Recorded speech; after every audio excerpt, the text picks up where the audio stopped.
सुधा समाधान।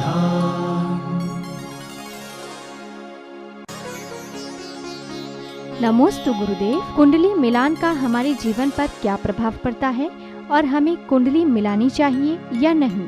होना चाहिए, क्योंकि मैंने अभी कहा ना, द्रव्य क्षेत्र काल भाव का प्रभाव पड़ता है, हवाओं का प्रभाव पड़ता है, देश का प्रभाव पड़ता है।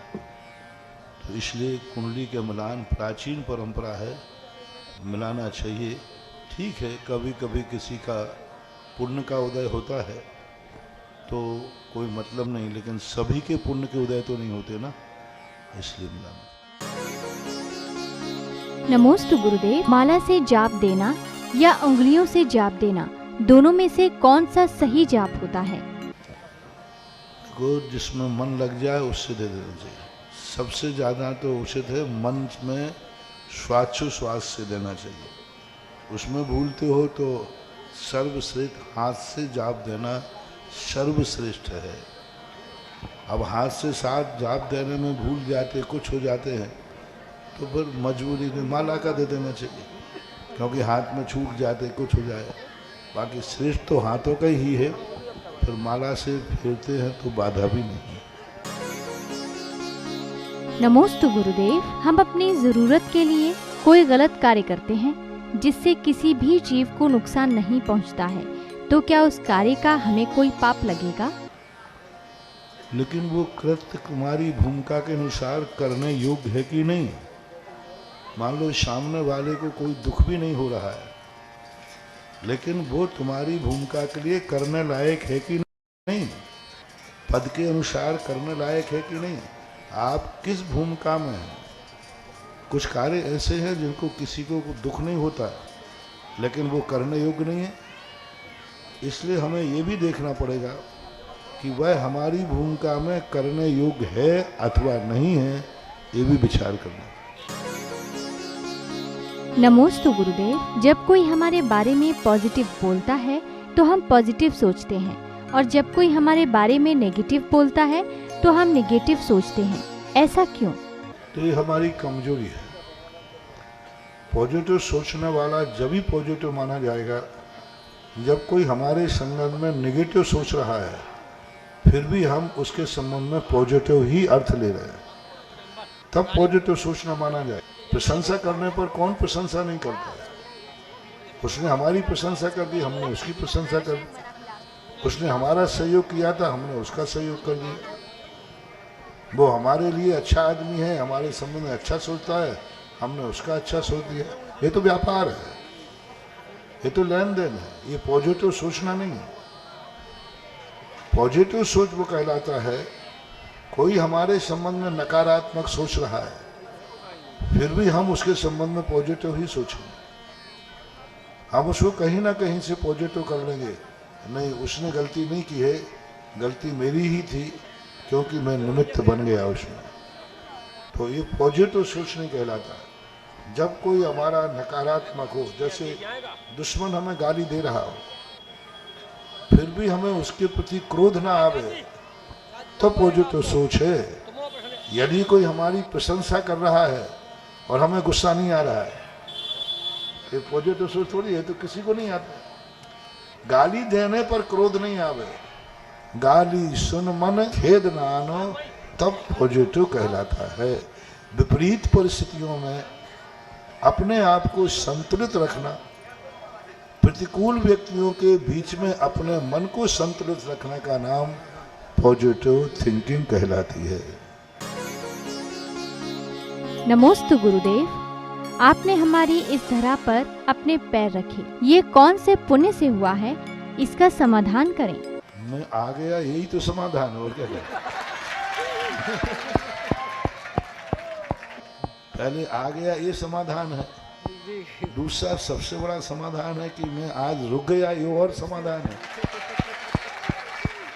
कोई ना कोई पुण्य तो है, ऐसी बात नहीं है। बिना पुण्य के ना तो साधु कहीं मुड़ता है और ना कहीं साधु रुकता है। साधु ना तो विहार करता है और ना कहीं रुकता है। पुण्य कोई होता है वो मोड़ देता है, और पुण्य कोई ना कोई है वो रोक लेता है। अब देखिए कल जो स्थिति बनी, हमने जैसे तैसे, हालांकि कल शाम को ही रिटर्न हो सकते थे, चलो सुबह तुम्हारे शिलान्यास का कार्यक्रम था, अब वो शिलान्यास कार्यक्रम सुबह हो जाता तो बहुत अच्छा नहीं होता, क्योंकि बिना पुण्यात्मा के कोई कार्य करने से उसका फल नहीं मिलता। नमोस्तु करने वाले के बाद आशीर्वाद देना अच्छा है कि नमोस्तु के पहले ही आशीर्वाद देना अच्छा है। एक तुमने किसी ने नमोस्तु नहीं किया है और हमने कहा सबको आशीर्वाद है, और एक तुमने नमोस्तु किया तब मैंने कहा सबको आशीर्वाद है, श्रेष्ठ कौन सा था? तो नमोस्तु के बाद आशीर्वाद जो मिलता है वो दिन दूना रात चौगुना फलता है। इसलिए कल आज शिलान्यास हो कैसे जाता है? यहाँ के नेमिनाथ भगवान कहते हैं कि यहाँ की समाज को अभी आपको किसी ने नमोस्तु तो किया ही नहीं, अभी कोई मंदिर बनाने का पुण्यार्जक तो आया ही नहीं, मूल नायक तो आया ही नहीं, और मूल नायक बनाने का कोई व्यक्ति सामने नहीं आया। तुम क्यों शिलान्यास कर रहे हो? क्यों कर रहे हो? यदि आज शिलान्यास हो जाता तो शाम का शायद जिज्ञासा नहीं मिलता, और शायद वो शिलान्यास होता तो नेताओं का शिलान्यास माना जाता। नेता क्या करते? शिलान्यास कर देते, फिर वो इसलिए प्रकृति कहती बाबा जी एक दिन रुको, बढ़िया कोई व्यक्ति, बहुत बढ़िया कोई पुण्यात्मा परिवार जरूर सकरार में है। सकरार का इतना पुण्य है, जब आपको मोड़ दिया तो सकरार में एक आध परिवार ऐसा भी है जो आपको नमोस्तु करेगा और आप मंदिर शिलान्यास का आशीर्वाद दोगे। नायक भगवान का आशीर्वाद बहुत बड़ी चीज, महानुभाव, साधारण नहीं है। मूल नायक भगवान बैठालना, उनकी वेदी बनना, और पूरे नगर के लिए वह मूल नायक अपने आप में इष्ट देव होते हैं, और वो किसी चंदे चिट्ठे से नहीं बैठते। एक कुटुंब होना चाहिए, एक वंश होना चाहिए, और एक व्यक्ति जब तक नहीं हो, अभी तक तो मैंने ऐसा कहीं किया नहीं था। आज यदि शिलान्यास हो जाता तो ये बहुत बड़ी गलती हो जाती।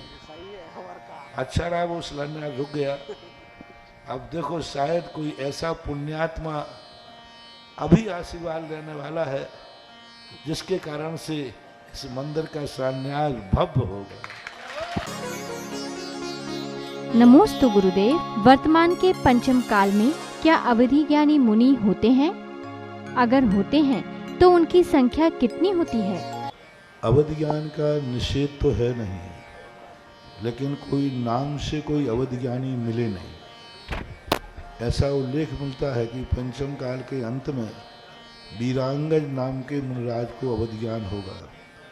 दूसरा उल्लेख मिलता है, पूज्यवर यति विश्व आचार्य महाराज ने 2000 वर्ष पहले लिखा कि हर 500 साल में जहाँ उपकल्की की स्थापना या कल्की की स्थापना होगी, उस समय एक मुनिराज को अवधि ज्ञान होगा। ये उल्लेख तो मिला है, लेकिन आज 2500 वर्ष हो चुके, हर 500 साल में कम से कम 4-5 मुनिराज हो जाना चाहिए था, लेकिन कोई उल्लेख नहीं मिल रहा है। आगम से निषेध नहीं है, लेकिन साक्षात मिलने की स्थिति नहीं बन रही। नमोस्तु गुरुदेव। क्या पद्मावती ने फन फैलाकर प्रभु को अपने फन के ऊपर बैठाया था? पद्मावती ने कभी फन नहीं फैलाया और न उन्होंने भगवान को उठाया है। बाद के शास्त्रों में कुछ वर्णन ऐसा आ गया है भट्टारक आदि के। प्राचीन परंपरा यही है कि धर्मेन्द्र जुगूह नागो धरणो धराधरो, यानी धर्मेन्द्र ने पृथ्वी में से प्रकट होकर के भगवान को अपने सिर पर उठा लिया और उसी ने अपना एक फन ऊपर फैला दिया। पद्मावती ने कुछ नहीं किया, उन्होंने तो बाद में भक्ति के वशीभूत होकर के उसी समय एक छत्र लगा दिया भगवान के ऊपर, बाकी उठाया कहीं नहीं। और न ऐसा कोई उल्लेख प्रमाणिक है, प्राचीन उल्लेख प्रमाणिक माना जाता है। प्राचीन मूर्तियों में भी पद्मावती सिर पर नहीं उठाए हुए है, प्राचीन मूर्तियों में धर्मेंद्र उठाए है, पद्मावती बाजू में खड़ी हुई छत्र लगाए हुए है। उनमें तो आपके द्वारा लिखी हुई हैं वो, हाँ तो वो आप लोगों के अभी के बनाए हुए हैं, तो जो मानते हैं तो मान लेते हैं, है नहीं, आगम सम्मत नहीं है वो बात। नमोस्तु गुरुदेव। आजकल देखा जाता है कि जो लोग निरंतर बुरा कार्य कर रहे हैं वो आगे बढ़ रहे हैं, और जो लोग अच्छा कार्य कर रहे हैं वो लोग परेशान और दुखी हैं। ऐसा क्यों है? आजकल की परंपरा नहीं, ये चौथे काल में थी। रावण बहुत सुखी था और रामचंद्र जी दुखी थे। आप पिक्चर में देखा होगा, पूरी पिक्चर में खलनायक के पूरी पिक्चर में मजे ही मजे होते हैं, और हीरो की क्या दुर्दशा होती है। हीरो पूरी पिक्चर में पिटता ही रहता है। तो ये नीति गलत नहीं है, क्योंकि पापी के पास यदि धन दौलत वैभव नहीं होगा तो वो पाप कैसे करेगा, फिर उसकी दुर्गति कैसे होगी। और धर्मात्मा के पास उतना ही होता है जिससे वो अपने आप बहुत सारे पापों से बच जाता है। इसलिए, और एक बात, दूसरी बात है, जो आज पापी है, अतीत में उसने बहुत पुण्य किए। रावण ने अतीत में बहुत सारे पुण्य किए थे, बड़े बड़े किमिक्षिक दान दिए थे। उस पुण्य के परिणाम स्वरूप आज वो धनवान हुआ है। आज वो गलत कार्य कर रहा है तो कल गरीब होगा। और जो आज धर्मात्मा है और गरीब हैं, उन्होंने अतीत में बहुत बुरे भाव किए, गलत कार्य किए हैं। उन गलत कार्यों के कारण से आज वो गरीब हुआ और वो आज दुखी है, परेशान है। वर्तमान में धर्म कर रहा है तो भविष्य में जो अमीर होकर बुरे कार्य कर रहा है वो तो गरीब बनेगा, और जो गरीब होकर अच्छा कार्य कर रहा है वो आगे जाके अमीर बनेगा। लेकिन वर्तमान में तो अतीत का दंड भोगना पड़ेगा। नमोस्तु गुरुदेव। आवृत्ति श्रावक के शुभ कार्य करने पर पुण्य लाभ होता है, तो उसके शुभ कार्य का निषेध क्यों किया जाता है? निषेध तो हमारे शास्त्रों में तो नहीं है। कोई कंजाइस्ट होगा तो जरूर करेगा। आगम में तो शुभ का निषेध नहीं है। आगम का तो ये कहा है कि जो शुद्ध में विराजमान हो सकते हैं, हमारे यहाँ 3 क्रिया हैं, अशुभ, शुभ और शुद्ध।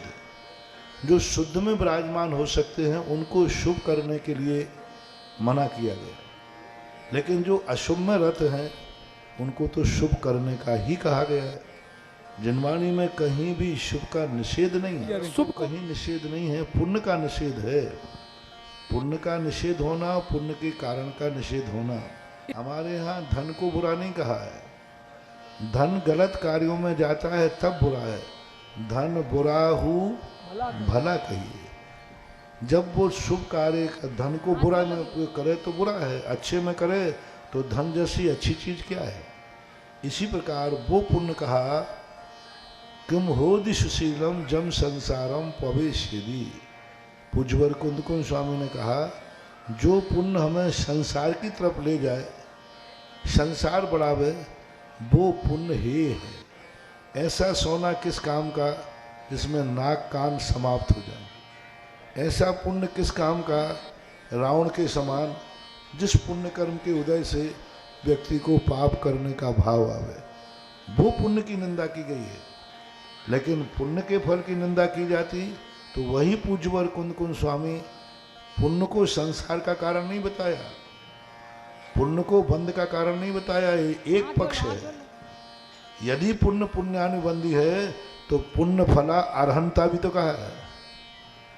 पुण्य से संसार का बंध होता है, संसार का कारण है। वहीं पूज्यवर कुंद स्वामी ने कहा पुण्य का फल अर्हंत है, ये भी तो कहा है। इस बात को गौण क्यों किया जाता है? इसलिए में से कथन जो होते हैं सापेक्ष होते हैं, संपूर्ण रूप से पुण्य में या शुभोपयोग में नहीं लगाना चाहिए। नमोस्तु गुरुदेव। भगवान महावीर की राशि कौन सी है? भगवान महावीर की राशि है, मुझे स्मृति में नहीं है, उनका नक्षत्र भी है, उनका वो है, उनका समय भी है। बस राशि इसलिए नहीं बता पा रहा हूँ कि उनका सम्मत पता नहीं चल रहा है कि उस समय सम्मत क्या था। तिथि पता चल गई और उनका स्थान पता चल गया, लेकिन वो सम्मत कौन सा था, वो सम्मत न होने से पूरी राशि की घोषणा नहीं की जा सकती, लेकिन राशि तो उनकी होती है। नमोस्तु गुरुदेव। वर्तमान समय में आजकल छोटे स्थानों पर घर बनते हैं। मुनिश्री के आहार के समय वहां रोशनी की कमी रहती है, क्या नियमों में शिथिलता हो सकती है? हमें बिजली में और प्रकाश में अंतर है। आपने देखा होगा लोग ये दलील देते कि आजकल तो उजेला है तो रात में खाने में क्या बात है। नहीं, उजेले में अंतर है। सूर्य के प्रकाश में जीव भागते हैं और हैलोजन के प्रकाश में जीव आकर के बढ़ जाते हैं। आप देखना, हैलोजन जलता है तो कितने जीव आ जाते, ऐसा सूर्य को देख के नहीं आते। इसलिए दोनों प्रकाशों में अंतर होने से हम लोग इस प्रकार की छूट नहीं दे सकते, क्योंकि इस प्रकार के इसमें बहुत सारे जीवों की विराधना होती है। लाइट तो कभी भी जलाओगे लाइट कभी भी जलाओगे, असंख्यात सूक्ष्म जीव तुरंत उत्पन्न होंगे और वे भोजन में पड़ेंगे, और भोजन में पड़ेंगे तो वो भोजन शुद्ध नहीं रहेगा, वो मांसाहार से युक्त हो जाता है। आप अपने मकान सुधारिए, हमें सुधारने की अपेक्षा है। नमोस्तु गुरुदेव। मेरी भावना में इति भीति व्यापे जग में, इसका क्या अर्थ है? इति भीति का अर्थ होता है बीमारी आदि। जैसे अभी कोरोना था ना, और भीति यानी भय है, तो जो बीमारियां हैं उनका भय है, ये दुनिया में नहीं फैलना चाहिए, ऐसी भावना। नमोस्तु गुरुदेव। निमित्त हमेशा प्रतिकूल न होकर अनुकूल बना रहे, तो हम ऐसा क्या करें? निमित्त को अनुकूल बनाने के लिए अपने उपादान को मजबूत बनाओ, और उपादान को मजबूत बनाने के लिए हमारे परिणाम, हमारे पुण्य कर्म इतने तेज हों कि कांटे पर भी पैर रखें तो कांटा भी फूल बन जाए। प्रतिकूल परिस्थितियां तो आएंगी, लेकिन प्रतिकूल परिस्थितियां तुम्हें हिला ना पाए, प्रतिकूल परिस्थितियां तुम्हें किसी प्रकार से आंदोलित न कर पाए, यही उपादान की सबसे बड़ी शक्ति है। तो एक दिन प्रतिकूल निमित्त भी झुक जाते हैं, भाग जाते हैं, प्रतिकूलताएं अनुकूलता में बदल जाती हैं। सुधा समाधान।